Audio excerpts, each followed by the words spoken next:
¿Qué tal estáis, chavales? Hoy estamos en un nuevo vídeo de FIFA 19 y como veis os traigo la plantilla de los 6 del híbrido de países.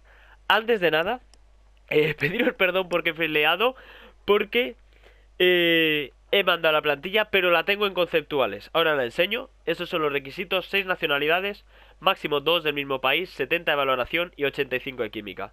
Sale por 3000 monedas.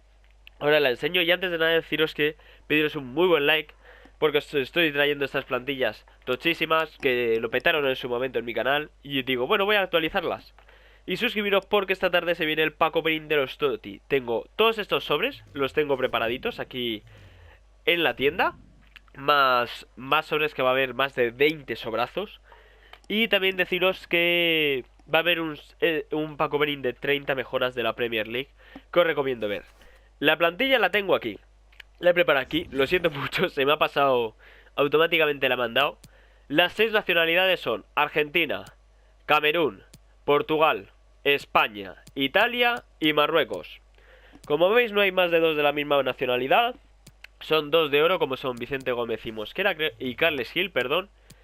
Y nada, voy a empezar a decir los nombres. Son Blanco, Dongo, Dumitru, Vicente Gómez, Gus Ledes, Carles Gil, Balbi, Verdasca, Soma, Leuco y Munir.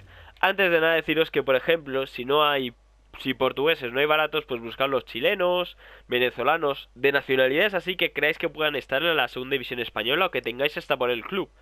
Lo importante para subir la valoración son los 2 de oro, que siempre pongo. Y oye, con esto bastante sencillito. Y nada, lo siento por haberlo tenido aquí en conceptuales. Creo que dará lo mismo, he dicho los nombres y todo igual.